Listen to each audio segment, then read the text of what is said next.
Yep, that's us being held at gunpoint in the mountains of Colombia.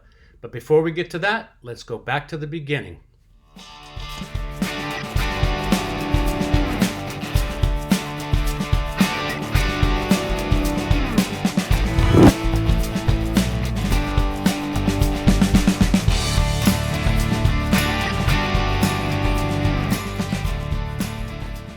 All right, so we are down to 3 riders. We've got Steve and Dave. We lost Wolfram this morning. He's got family in Cali, so he's going to stay there for a couple of days, but we've moved on. We left Cali this morning, and we're heading to a place up in the Andes called San Agustin. We're going to be hitting a dirt road today, and San Agustin is right next to an archaeological park. So there's lots of really cool stuff there, and there's coffee plantations and everything else. So should be a fun ride, and welcome back to the channel. Ciao. So Colombia had a very wet spring. We experienced thunderstorms every single day, and they were torrential downpours. And one of the results of these thunderstorms is it causes huge landslides. So we were just a little bit north of Popayan when we ran into this huge long line of traffic. And as we got near the front, we realized there were a couple of things going on. First of all, there was an accident, and you'll see that we're going to follow an ambulance back down the mountain.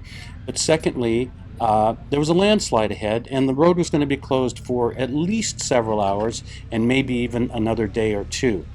So we had to turn around and go back. We have to turn around. We're going back.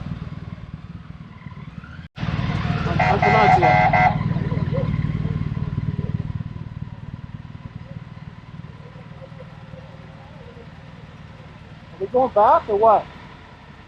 What's that? Do we have to turn around? Or They said there's an avalanche here, we can't get through it. Oh, I don't know if you saw that one motorcyclist telling us that. Yeah. Okay, so we got to go back.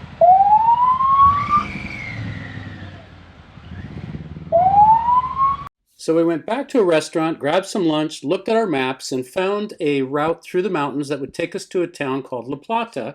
La Plata would be a nice stopping point for the night before we tackled the trampoline of death. The first part of this route was absolutely gorgeous, these twisty mountain roads going through the mountains. It then turned into a dirt road, which wasn't terrible. It was quite nice, and a bit of traffic there, but it was a nice little road. And then about halfway to Inza, which is a small town between where we started and La Plata, we pulled over for a drink, and these guys in a pickup truck pulled over and asked us where we were going. And we told them we were going to La Plata, and they said, you're not going to be able to do that. The road is closed. It's not going to be open until later tonight. So again, we looked at our map. We said, okay, let's go to Inza and spend the night there, and then the road should be clear to La Plata by the next day, and we'll head to La Plata then. So once we left those guys, then the road turned nasty. Lots of construction, mud, really challenging riding with fully loaded bikes. But we got through that, and we finally made it to Inza for the evening. So we made it as far as a town called Inza, which is where I am right now. We just spent the night in a hotel. We're going to fuel up here, and we're going to hope that the road to La Plata is open. And I'm not sure what our final destination is today, but let's go for a ride. So the road to La Plata was absolutely stunning. These beautiful mountain vistas, these valleys with rivers running through them, an absolutely gorgeous and stunning ride. And then wouldn't you know it, when we got to the area of the landslide, the traffic started backing up again. We realized that the road had been cleared, but the mountainside was too unstable to allow anyone to pass. So once again, we turned around, we went back to a restaurant, and we found a path through the mountains from a town called Guadalejo to a town called Nataga.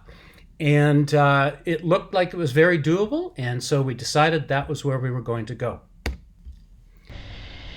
Well, we knew that we were going to have to do a water crossing, and we hoped that there would be a bridge to take us across the river because it was a pretty big and swift river. And sure enough, we found this really nice little one-lane bridge that got us over the river without us getting wet.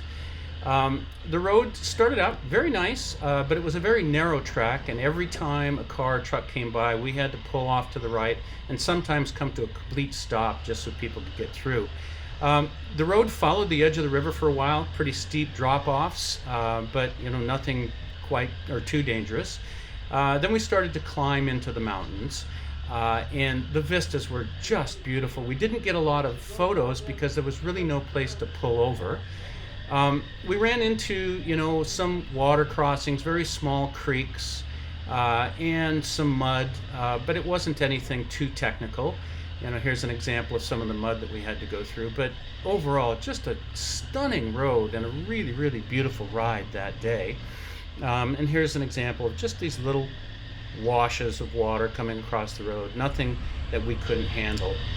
Then things took a turn for the worse. As we rounded a bend, all of a sudden there were two guys standing there, all dressed in black. One was on the right-hand side of the road, on the shoulder there, and the other was standing in the middle of the road, waving at us and telling us that we had to stop. So he's got a walkie-talkie in his hand, and he asked me where we're going. I tell him we're going to La Plata. Then he asked me where I'm from, and I tell him I'm from Canada. My friends are from the United States. Then he asked, do we speak Spanish? And I said, no, my friends don't speak it very well. I speak it a little bit.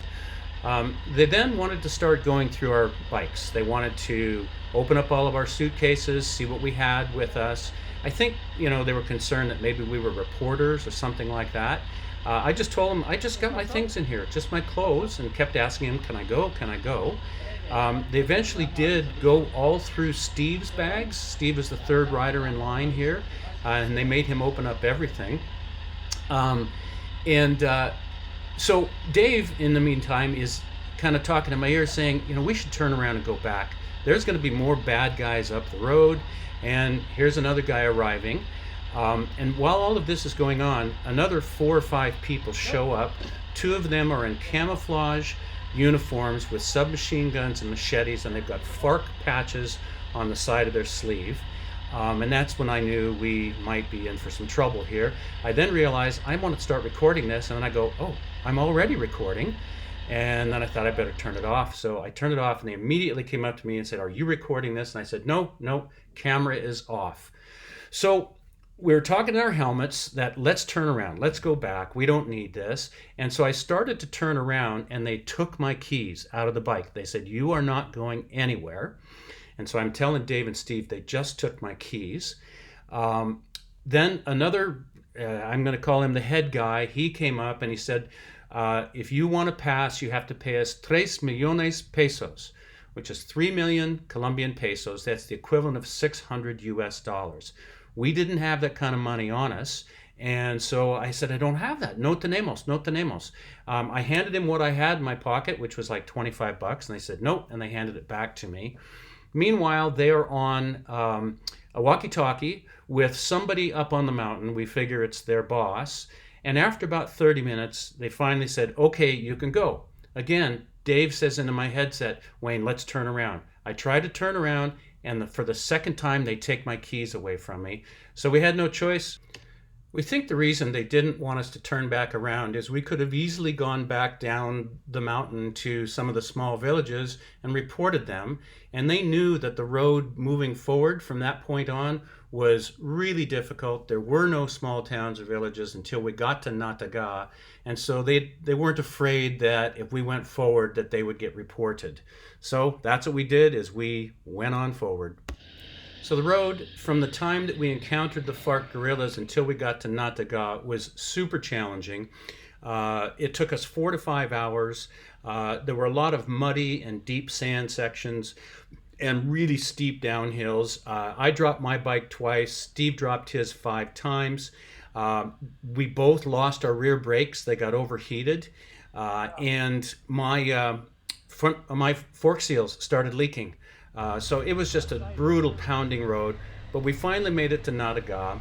One of the first things we did is I asked somebody if there was a mechanic in town. I wanted to get my fork seals looked at, and Steve was still having problems with his rear brakes.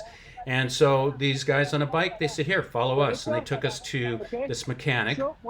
Unfortunately, he wasn't able to help me. He said I needed to go to La Plata to get my fork seals repaired, which I ended up doing. They were able to fix Steve's brake problem. And then we went and grabbed some lunch in Nadaga, and we finally made it to La Plata that night. And never have we been happier to have gotten off our bikes at the end of the day and be safely tucked into our hotel. So it was quite an experience, one I would not like to repeat. If you are riding in southeastern Colombia, please avoid this road, so you'll avoid doing the same things that we did. Hope you enjoyed this video. If you did, please give us a big thumbs up and subscribe to the channel, and we'll see you on the next ride. Ciao.